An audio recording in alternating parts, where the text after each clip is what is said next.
ولا تلقوا بأيديكم إلى التهلكة وأحسنوا. Subscribe to this channel and share among your friends for more religious, knowledge-rich and historic lessons, durus and tafsir. بسم الله الرحمن الرحيم. قل يا أيها الكافرون لا أعبد ما تعبدون ولا أنتم عابدون ما أعبد ولا أنا عابد ما عبدتم ولا أنتم عابدون ما أعبد لكم دينكم ولي دين. سورۃ الکوثر کے بعد سورۃ الکافرون کی تلاوت شروع کی گئی. سورۃ الکوثر میں اللہ رب العزت کے فرمان کے تحت مسلمانوں کو ایک حقیقت سے آگاہ کیا گیا کہ اللہ اس کے رسول صلی اللہ علیہ وسلم کی تعلیمات کی حقانیت، اس کی سچائی اتنی واضح ہے کہ مسلمان اب دین اسلام سے ایک لمحے کے لیے بھی دستبردار نہیں ہو سکتا. رسول اکرم صلی اللہ علیہ وسلم جو اللہ رب العزت کے لیے اللہ رب العزت کی طرف سے دنیا جہاں کے لیے ہدایت کا پیغام لے کر آئے، رسول اکرم صلی اللہ علیہ وسلم کے عظمت و مقام سے قرآن کریم نے انسانیت کو آگاہ کیا. پھر رسول اکرم صلی اللہ علیہ وسلم کے مشن اور پروگرام کو بیان کیا اور آخر میں یہ بتلا دیا کہ جو انسان رسول اکرم صلی اللہ علیہ وسلم کی طرف، ان کے مشن کی طرف، ان کے پیغام کی طرف، ان کی تعلیمات کی طرف غلط نگاہ اٹھا کر اگر دیکھے گا تو اس کی نگاہیں نیچے جھکا دی جائیں گی یا اس کی نگاہیں دوبارہ دیکھنے کے لائق نہیں چھوڑی جائیں گی، اس لیے کہ اس نے رسول اکرم صلی اللہ علیہ وسلم کی عزت و ناموس پر غلط نگاہ ڈالی ہے. اتنی سچائی کے ساتھ، اتنی وضاحت کے ساتھ قرآن مجید نے مسلمان کو دین اسلام کی حقانیت بتلائی. اب مسلمان کو چاہیے کہ مسلمان واضح طور پر اعلان کر دے، دنیا جہاں کو بتلا دے اور اللہ اور اس کے رسول اور دین اسلام کے دشمنوں تک یہ پیغام پہنچا دے کہ مسلمان ایک لمحے کے لیے بھی اسلام کو چھوڑنے کے لیے آمادہ نہیں ہے. مسلمان ایک لمحے کے لیے بھی دین اسلام کا اثاثہ و سرمایہ قرآن مجید کے اندر کسی رد و بدل کے لیے تیار نہیں ہے. دنیا کے کافروں کو یہ بات سمجھ میں آ جانی چاہیے کہ مسلمان ایک لمحے کے لیے بھی رسول عربی صلی اللہ علیہ وسلم کی عزت و ناموس کے، رسول اکرم صلی اللہ علیہ وسلم کے عزت و ناموس سے دستبردار ہونے کے لیے تیار نہیں ہے، ایک لمحے کے لیے بھی. سورۃ الکافرون اسی اعلان کے لیے ہے کہ سارا جہان مسلمانوں سے مایوس ہو جائے، سارا جہان، سارا کفر مسلمانوں سے مایوس ہو جائے کہ مسلمان اپنے دین و شریعت سے ایک لمحے کے لیے بھی ہٹنے کے لیے تیار نہیں ہے. مسلمان کی عزت، مسلمان کی سرفرازی، مسلمان کے لیے دنیا اور آخرت کی فلاح و کامیابی صرف اور صرف دین اسلام میں رکھی ہوئی ہے. مسلمانوں کا ماضی، حال اور مستقبل سب کچھ اللہ اس کے رسول صلی اللہ علیہ وسلم سے جڑا ہوا ہے۔ اب یہ اللہ اس کے رسول صلی اللہ علیہ وسلم سے ایک لمحے کے لیے بھی منہ پھیرنے کے لیے تیار نہیں ہے۔ پھر سارا کفر مل کر مسلمان کے دین اسلام کا سودا کرنے کے لیے جو چاہے قیمت لگا لے۔ اگر سارا کفر مل کر مسلمانوں کو ساری دنیا کا سربراہ بنا دے، ایک ملک کا نہیں، ملک کے ایک صوبے کا نہیں، اور صوبے کے ایک ضلع کا نہیں، اور ضلع کے ایک شہر کا نہیں، اور شہر کے ایک وارڈ کا نہیں، سارے جہانوں کا اگر سربراہ بنا دے، سرتاج بنا دے، اس بنیاد پر کہ یہ اسلام سے منہ پھیر لے، یہ اسلام کے کسی حکم سے ہٹ جائے، دست بردار ہو جائے، دین اسلام کی کسی ایک رگ سے، کسی دین اسلام کے کسی ایک رخ سے، کسی ایک حکم سے منہ پھیر دے، ایک حکم کے اندر کچھ لچک پیدا کر دے، ایک حکم کے اندر کچھ نرمی پیدا کر دے، مسلمان سارے جہانوں کو ٹھوکر مار سکتا ہے اور ساری بادشاہتوں کو اپنے پیروں تلے رون سکتا ہے، لیکن اللہ اس کے رسول صلی اللہ علیہ وسلم کے حق میں ایک لمحے کا سودا برداشت نہیں کر سکتا۔ یہ سورۃ الکوثر نے ہمیں پیغام دے دیا، اور سورۃ الکافرون نے اس اعلان کے لیے ہمیں تیار کیا کہ مسلمانوں، جس نے قرآن کریم پر ایمان لانے کا اعلان کیا ہے، جس نے قرآن کو اپنے لیے گائیڈ بک بنایا ہے، جس نے قرآن کو اپنے لیے دستور اور منشور اور قانون مان لیا ہے، اللہ رب العزت کا کلام اسے تسلیم کر لیا ہے، اب مسلمان سب کچھ چھوڑ سکتا ہے، اللہ اس کے رسول صلی اللہ علیہ وسلم کا نام نہیں چھوڑ سکتا۔ رسول اکرم صلی اللہ علیہ وسلم پر سورۃ الکافرون نازل ہوئی، اور رسول اکرم صلی اللہ علیہ وسلم نے بھی ان ساری پیشکشوں کو رد کر دیا جو اسلام کے مقابلے میں رسول اکرم صلی اللہ علیہ وسلم کے سامنے پیش کی گئی۔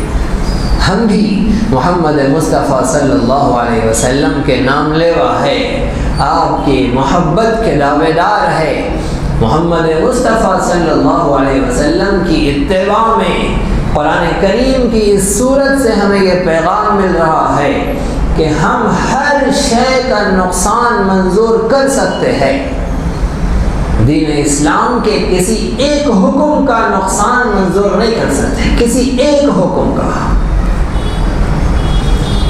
مسلمان کو اس بات کا شعور حاصل ہونا چاہیے، قرآن کریم کے طالب علم کو، درس قرآن کی محفل میں شریک ہونے والے کو اس بات کا شعور حاصل ہونا چاہیے۔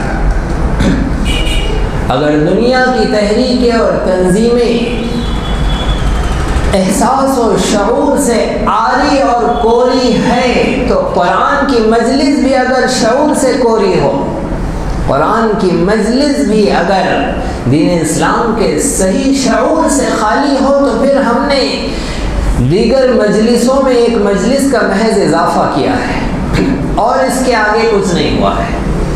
قرآن کی محفل ہو اور یہاں بھی شعور بیدار نہ ہو، تو پھر دوسری مجلسیں اور قرآن کی مجلس تو ایک ہی ہو گئی ہے۔ ہم قرآن کریم کی مجلس میں شعور حاصل کریں کہ اسلام کے کسی ایک حکم سے بھی مسلمان دست بردار نہیں ہو سکتا، کسی ایک حکم سے بھی کوئی گنجائش اس کے اندر پیدا نہیں کی جا سکتی۔ اتنا مضبوط ہو مسلمان اسلام پر، ظاہر بات ہے کہ اسلامی احکامات پر عمل کی تو مسلمان کوشش کرے گا، عمل کے متعلق اللہ رب العزت کا مطالبہ کوشش کا ہے۔ ایسے نہیں ہے کہ اللہ رب العزت اپنے بندوں سے کہہ رہے ہیں کہ 100% رسول اکرم صلی اللہ علیہ وسلم کی زندگی کا نمونہ تمہارے اندر چاہیے، ورنہ جہنمی ہوگے۔ بندوں سے کوشش کا مطالبہ ہے کہ بندے کوشش کریں، محنت کریں، لیکن عقیدے سے متعلق کوشش کا مطالبہ نہیں ہے۔ عقیدہ جسے کہتے ہیں، ایمان جسے کہتے ہیں، ماننا، یقین لانا جسے کہتے ہیں، اس میں کوشش کا مطالبہ نہیں ہے، وہ تو 100% چاہیے۔ عقیدے کے اندر اگر لچک رکھی جائے گی، کوئی گنجائش رکھی جائے گی عقیدے کے اندر کافروں کے لیے، کفار کے لیے، ان کے کفریہ عقیدے کے لیے، اگر ہمارے عقیدے میں کوئی گنجائش پیدا ہو گئی تو اللہ رب العزت کو ایسا دین ہرگز منظور نہیں ہے۔ لہذا سورۃ الکافرون کافروں سے بالکل 100% براءت کا اعلان کرتی ہے کہ مسلمانوں کے اندر کافروں کے متعلق ایک لمحے کے لیے بھی محبت کا، مودت کا گوشہ نہیں ہونا چاہیے۔ ان کے ساتھ اگر ہم معاملات کرتے ہیں، بھاؤ تاؤ کرتے ہیں، کاروبار میں ہم ان کے شریک ہیں تو یہ الگ چیز ہے۔ ان کے ساتھ اگر ہم اخلاق کا برتاؤ کرتے ہیں، کافروں کو اسلام کے اخلاق اگر دکھاتے ہیں، ان کے ساتھ نرمی کا رویہ اختیار کرتے ہیں، کسی مجبور بے کس کافر کو دیکھ کر اس پر ہم ہمدردی اور خیرخواہی کے ساتھ رحم کرتے ہیں، تو یہ تو اسلام کا حکم ہے کہ ان کے ساتھ ہمدردی ہو، ان کے ساتھ خیرخواہی ہو، لیکن انہیں دل میں جگہ دی جائے، ان کے عقائد کو دل میں جگہ دی جائے۔ وہ کہیں کہ مورتی کے سامنے کھڑے ہو جاؤ، ہم کھڑے ہو گئے ہیں۔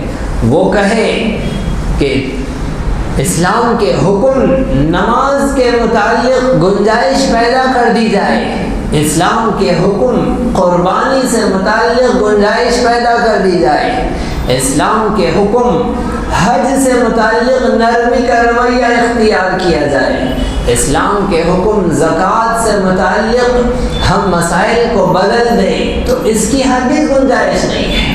اپنی زبان سے کفریہ کلمہ کہہ دو، محمد مصطفیٰ صلی اللہ علیہ وسلم کے پیرو جان دینا گوارا کر سکتے ہیں، کلمہ کفر زبان سے نہیں کہہ سکتے۔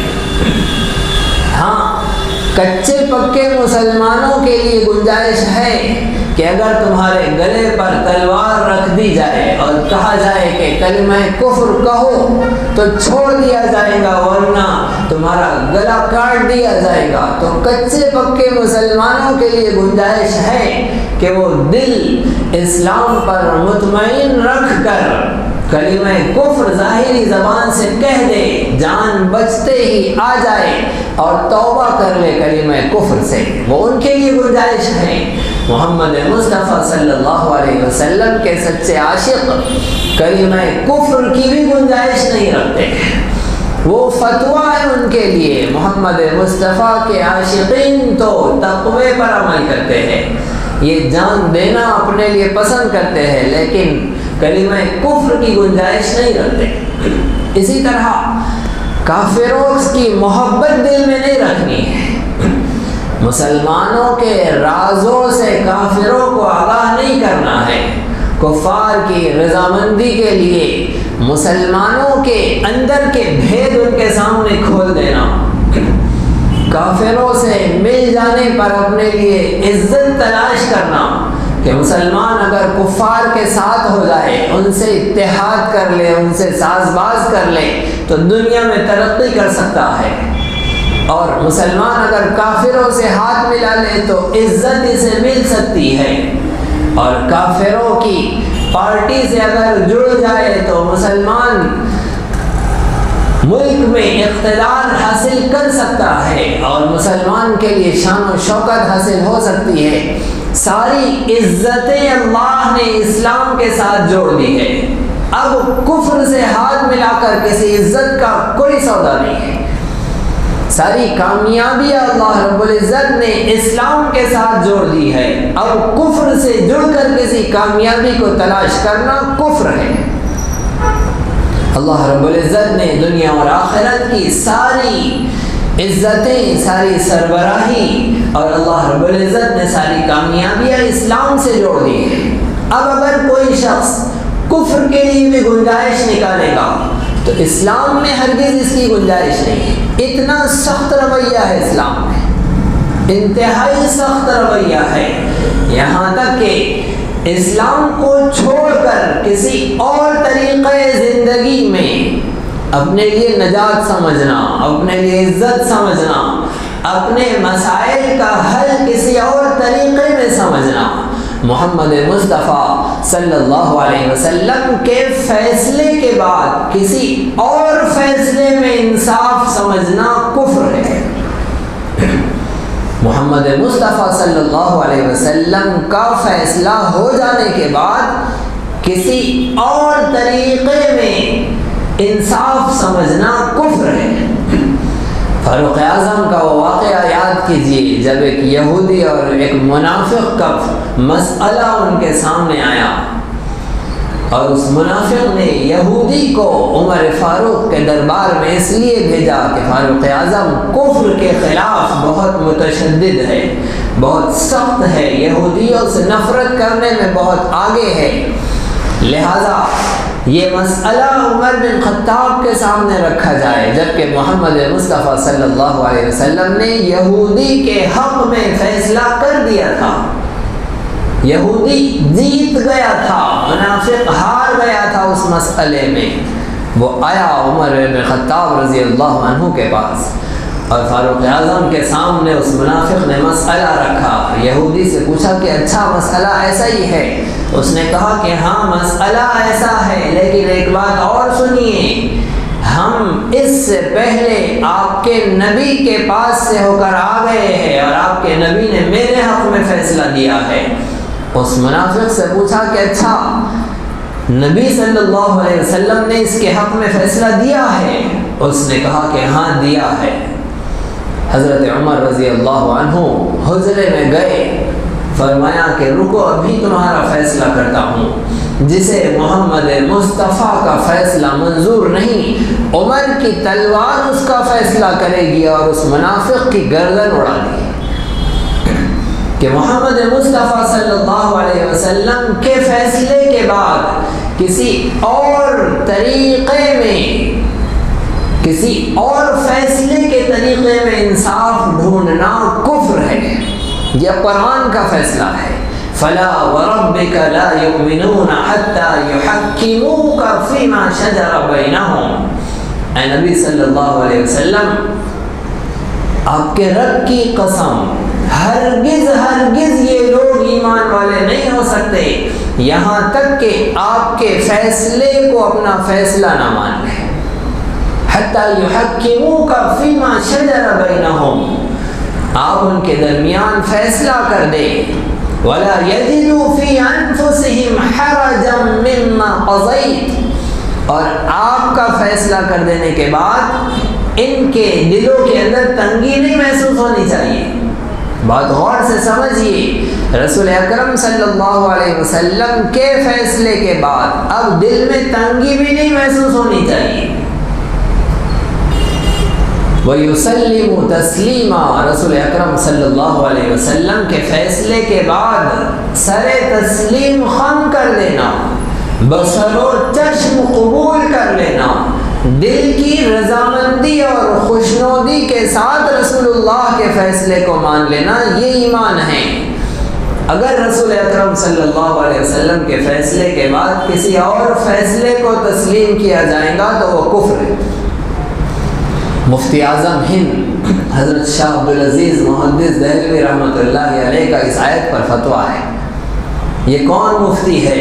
یہ سارے جماعت و تنظیم و تحریکوں کے پہلے کے مفتی ہیں، جنہیں بر صغیر کا ہر مکتبہ فکر والا اپنا مقتدا تسلیم کرتا ہے، اس مفتی کا فتویٰ ہے، حضرت شاہ عبدالعزیز محدث دہلوی کا فتویٰ ہے کہ اگر کوئی شخص اپنی طیب نفس سے، اپنی دل کی خوشی سے پہل کر کے کسی غیر اسلامی عدالت میں اپنا مسئلہ لے کر جائے تو وہ کافر ہو جاتا ہے۔ اگر کوئی شخص اپنے طیب نفس سے، دل کی خوشی سے خود پہل کر کے کسی غیر اسلامی عدالت میں اپنا مسئلہ لے کر جائے تو وہ کافر ہو جاتا ہے، فاسق ہو جاتا ہے، فاجر ہو جاتا ہے، گنہگار ہو جاتا ہے، ناجائز اور حرام کا مرتکب ہو جاتا ہے، نہیں کہا ہے، کافر ہو جاتا ہے۔ یہاں تک کہ اگر بغیر توبہ کے مر گیا تو کفر پر مرے گا، سزا بھگت کر جنت میں واپسی نہیں ہوگی اس کی، اس لیے کہ وہ بغیر توبہ کے مرا ہے، کفر پر مرا ہے۔ کیوں؟ اس لیے کہ محمد مصطفیٰ صلی اللہ علیہ وسلم کا فیصلہ قرآنی قانون کے مطابق ہوتا ہے، یہ غیر اسلامی عدالت میں اپنی دل کی خوشی سے گیا تھا۔ اگر کوئی شخص، کوئی مسلمان کہلانے والا اپنے دل کی خوشی سے کہے کہ میں سیکولر مسلمان ہوں، مسلمان کہلانے والا اگر اپنے دل کی خوشی سے کہے کہ میں سیکولر مسلمان ہوں تو وہ کافر ہے، اسے کلمہ پڑھنا چاہیے، اس لیے کہ محمد مصطفیٰ صلی اللہ علیہ وسلم کے قانون سے ہٹ کر وہ اپنی مسلمانی درج کر رہا ہے۔ محمد مصطفیٰ صلی اللہ علیہ وسلم کے قانون سے ہٹ کر کسی زاویے میں مسلمانی کا کوئی وجود نہیں ہے۔ محمد مصطفیٰ صلی اللہ علیہ وسلم کے قانون سے ہٹ کر جمہوریت کے اندر اسلام کا کوئی وجود نہیں ہے۔ محمد مصطفیٰ صلی اللہ علیہ وسلم کا نظام یہ عین ایمان ہے، اور اس سے ہٹ کر جمہوریت پر تکیہ کر لینا اور جمہوریت کے ساتھ اپنے آپ کو مسلمان کہنا اسلام کو نہیں مان رہا ہے۔ اسلام کے اندر فیصلہ اللہ کا ہوتا ہے، اور جمہوریت کے اندر یہ سمجھدار کہلانے والے ناسمجھوں کا فیصلہ ہوتا ہے، جن کو ہم یہاں سے روانہ کرتے ہیں کہ جاؤ ہمارے لیے فیصلے نافذ کرو وہاں سے۔ تو اللہ کی حاکمیت میں غیر اللہ کی حاکمیت کیسے شامل ہو سکتی ہے؟ قرآن کا طالب علم ان سب سے برات کا اعلان کرتا ہے۔ قرآن کا طالب علم قرآن کریم کو اپنے لیے نظام العمل اور دستور ماننے والا ان سارے نظاموں سے برات کا اعلان کرتا ہے کہ محمد مصطفیٰ صلی اللہ علیہ وسلم کے فیصلے کے بعد ان عقل مندوں کے فیصلے نہیں چاہیے۔ سب سے بڑے عقل مند انسان محمد مصطفیٰ صلی اللہ علیہ وسلم تھے۔ اب سارے چوروں نے مل کر کسی چور کو اوپر پہنچایا ہے، سارے ڈاکوؤں نے مل کر کسی ڈاکو کو اوپر پہنچایا ہے، سارے بدماشوں نے مل کر کسی بدماش کو اگر کرسی دی ہے اور وہ نظام بنائے گا، اب وہ فیصلہ کرے گا، اب وہ طریقہ زندگی طے کرے گا۔ عقل مندوں کے عقل مند محمد مصطفیٰ صلی اللہ علیہ وسلم کے نظام سے ہٹ کر اگر کوئی ان عدالتوں کی طرف رخ کرے گا اپنے مسائل کے حل کے لیے، تو وہ زبان حال سے کہہ رہا ہے کہ میرے لیے محمد مصطفیٰ کے فیصلے میں انصاف نہیں ہے۔ یہ فیس لے کر اور یہ رشوت لے کر، اے وکیلوں اور اے ججوں، آپ مجھے انصاف دلائیے، مجھے محمد مصطفیٰ کے فیصلے میں انصاف نہیں مل رہا ہے۔ زبان حال سے ان کی چوکھٹوں پر دستک دینے والا زبان حال سے یہی فیصلے کر رہا ہے، رشوت دے کر محمد مصطفیٰ کے قانون سے ہٹ کر انصاف ڈھونڈتا ہے۔ ایسے شخص کو کہاں سے اسلام میں جگہ مل گئی ہے؟ شاہ عبدالعزیز محدث دہلوی کا فتویٰ ہے، اب فلاں جماعت کا فتویٰ ہے، اور مولوی صاحب تمہاری جماعت کا یہ فتویٰ ہے۔ کوئی نہیں کہہ سکتا ہے، اس لیے کہ سارے جماعتوں والے انہیں اپنا بڑا تسلیم کرتے ہیں۔ ہاں، اگر مد مقابل نے کیس کر دیا ہے اور ظاہر بات ہے کہ اب لڑنے کے لیے تو وہیں جانا پڑے گا، اس لیے کہ مخالف نے وہیں کیس داخل کیا ہے، تو اب یہ مجبوراً اپنا کیس حل کرنے کے لیے جا رہا ہے. اس نے پہل نہیں کی ہے، پہل دوسرے نے کی ہے. اب اس کو مجبوراً جانا ہے وہاں اپنا مسئلہ حل کرنے کے لیے.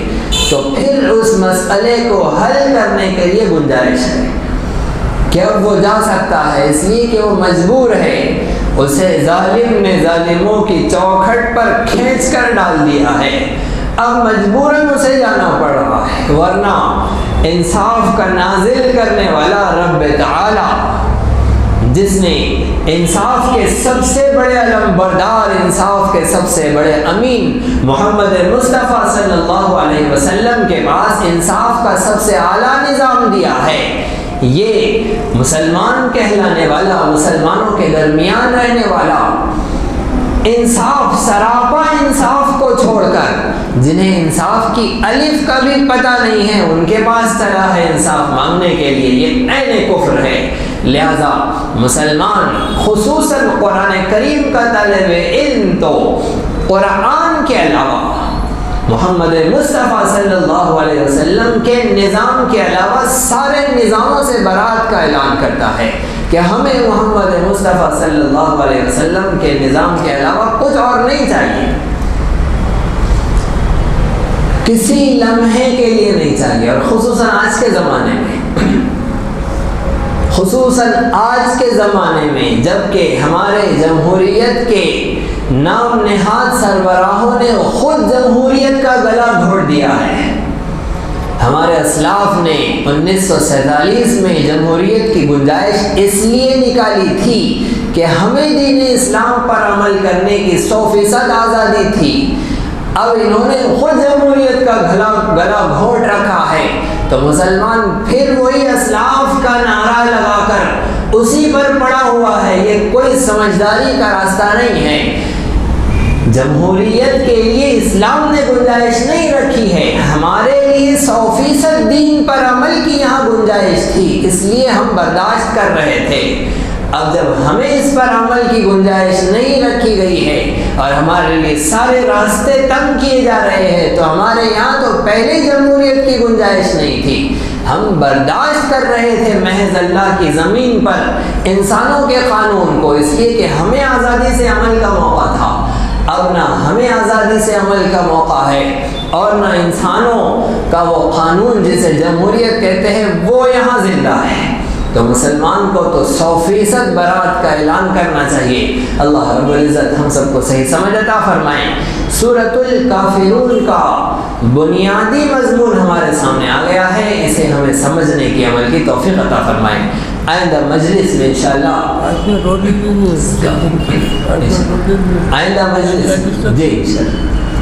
آئندہ مجلس میں انشاءاللہ سورۃ الکافرون کی خصوصیات، سورۃ الکافرون کے فضائل کے، اسے پڑھنے کے کیا فضائل ہیں اور سورۃ الکافرون کا شان نزول کیا ہے.